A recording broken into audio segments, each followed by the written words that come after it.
Hi, I'm Debbie Rochon, and I love bald-headed men. That's why when I'm in Kentucky, I love the Moonlight Cafe. Why? Because it has my favorite bald guy, Billy! It is so good to be me. You see what I'm talking about?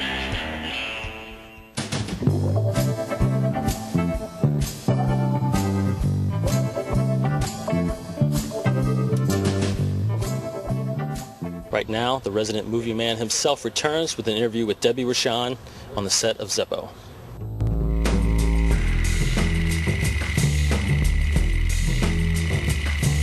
Welcome back to That's a Wrap. I'm Billy W. Blackwell, and this week we're sitting down with B-movie scream queen, Debbie Rochon. Debbie, thank you so much. I am a queen. For sitting down with us. Thank you look great. Thank you. I feel like a queen, and boy, I really am a queen. Sometimes I don't call myself a scream queen, but today I would be quite the hypocrite if I said that. Well, you qualify. That's right. Yeah, Thank you. Excellent. Thank you. The show spared no expense, and they bought me this with matching earrings, and I just want to say, shout out to Billy. Hey, thank you. Yeah, you know, you're the only one that we've done that for. That's awesome. Except for Lloyd, I know. But well, yeah, but it's Lloyd, so yes. There you go. Well, you know, it's really funny. I got on the net, and I looked you up, and I can't even begin to fathom how many movies have you actually been in? Over 140 movies. My God, that's incredible. Yes, about 70, 75 have been released. But over 140 movies and television and tons of radio, and I've been on maybe 3-4 dozen magazine covers, and I've been around for a while. That's awesome. Now tell us about your first acting job. How did it come about, and just let us know, how did that happen? Okay, the Reader's Digest version, to save your viewers a lot of heartache and time and pain. They were casting a movie called Ladies and Gentlemen, the Fabulous Stains with Diane Lane, Laura Dern, Ray Winston, The Clash, The Tubes, people like that. It was like 1981. I was about 12, 13 years old. And it was up in Vancouver, and I walked in for extra work, so I was homeless at the time, and I really needed the money, and I thought this was very exciting. So I went in, they said, are you willing to completely go platinum blonde for real? Sort of like a skunk look, black on the sides and white down the front like a rockabilly. And I said, hell yeah. And they gave me $300 cash a week, and I worked on the movie for 3 months, and I caught the bug, and been doing it ever since, studying and working. Awesome.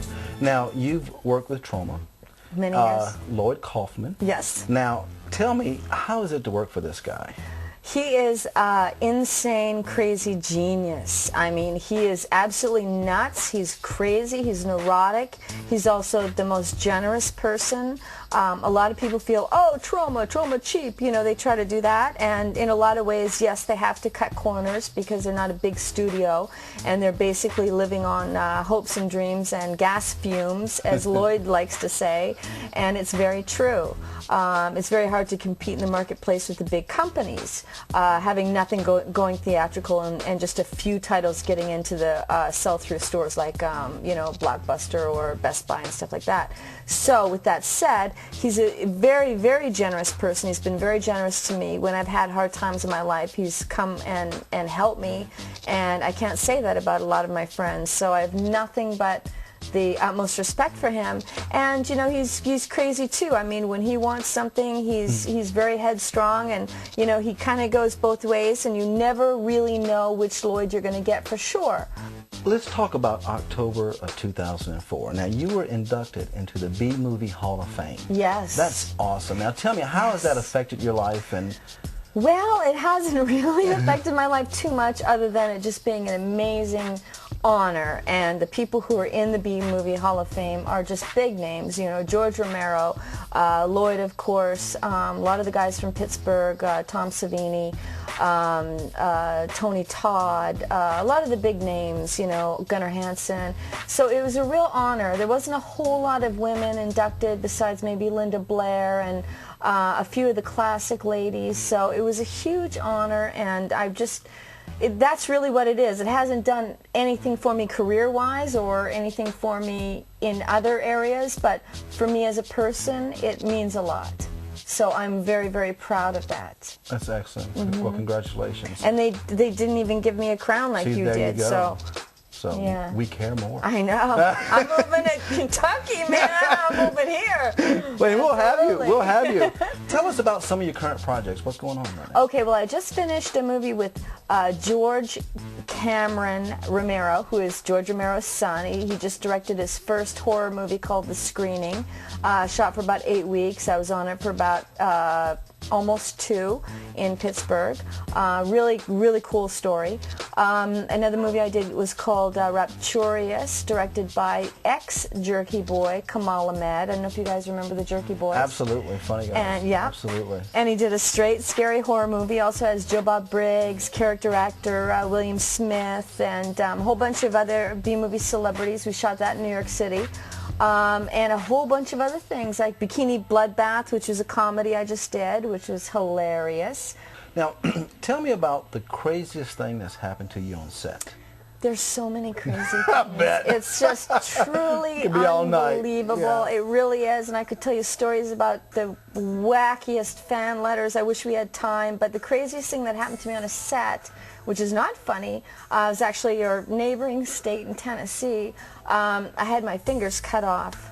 It was an accident. Somebody switched up a prop knife for a real machete knife, and they didn't tell me.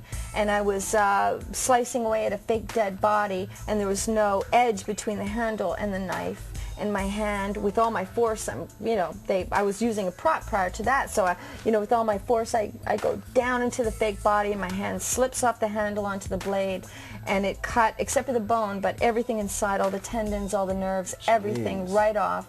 I couldn't work for at least 2 months. I'm so sorry, 2 years. It took 2 operations. I was completely laid up for 2 months, but I didn't work for 2 years because of the emotional impact. I was frightened to death of sets. That is crazy. And it was just the worst experience ever. And they did not, as a side note, because I got to throw this in, they did not step up to the plate, and they did not do the right thing. And I'll leave it at that. But it was a horrible, horrible experience. And what people don't realize is sets are very, very dangerous places. Very, very dangerous places to be. And you should always be on one that is insured. Wow. Yeah, I wasn't expecting that. I know. Were you guys? You thought I was going to say something funny. Yeah, I was. I know, I don't know. Wow. Lloyd taught me better than that. I'm sad. I need a drink. I know. I need one too. Shall we? Yes, absolutely. Yes. One more question. What is next for Debbie Rochon? Well, so many things. I work with Fangoria Entertainment. I have my own show, Trailer Park, which I show old trailers from 50s, 60s, sometimes 70s. We do little skits. We give a lot of information about the trailers and directors and actors that are in them. I also produce other shows there, and we're just about to start a radio show on Sirius Radio, the satellite station, which I'll be on, and one of the producers, if not the only producer, hasn't been worked out yet. So within Fangoria Entertainment, there's just so many different elements going on. They're going to be showing some movies theatrically through Regal theaters and stuff like that. There's just a lot of things on the table. I've probably said too much. Probably fire me now.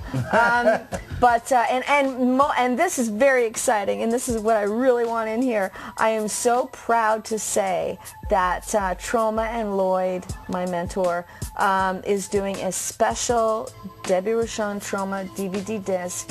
I've been with them for 15 years, and it's going to have a lot of new stuff too, but the highlights of all the stuff I've done with them for the past 15 years, everything from never before seen skits from Comedy Central and Cinemax to, stuff from overseas that no one here has ever seen, plus all the movie clips and new stuff and everything, and I'm so excited about that. No, that is wonderful. Yeah. Well, listen, Debbie, thank you so much for sitting down with us. Thank you, Billy, and thank you guys. Kentucky rules. Yes!